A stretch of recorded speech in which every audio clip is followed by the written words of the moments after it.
வணக்கம். ரேடியோ மன்னார் செய்திகள். அதானி நிறுவனத்துக்கும் இலங்கை அரசாங்கத்துக்கும் இடையில் அவசர சந்திப்பு.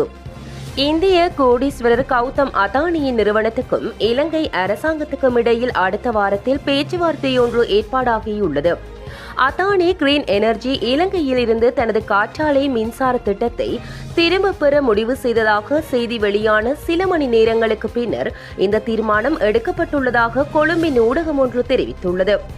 மன்னாரில் காற்றாலை மின்சார திட்டம் உட்பட பிற மின்மாற்ற திட்டங்களை மீண்டும் செயல்படுத்துவது குறித்த முடிவை எட்ட முடியுமா என்பதை மையப்படுத்தி மூடிய கதவுகளுக்கு பின்னால் இந்த பேச்சுவார்த்தை நடத்தப்படும் என்று தகவல்கள் வெளியாகியுள்ளன.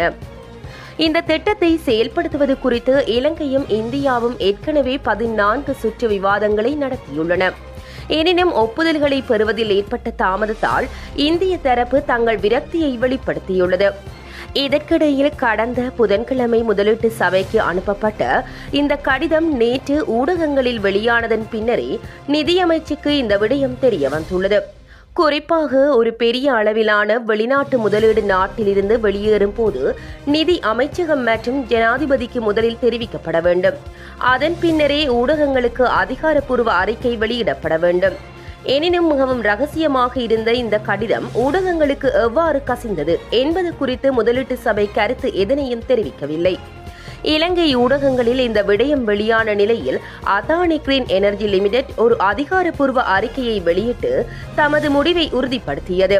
இருப்பினும் இலங்கை அரசாங்கம் விரும்பினால் அதனுடன் ஒத்துழைக்க தயாராக இருப்பதாகவும் அதானி நிறுவனம் தமது அறிக்கையில் தெரிவித்துள்ளது.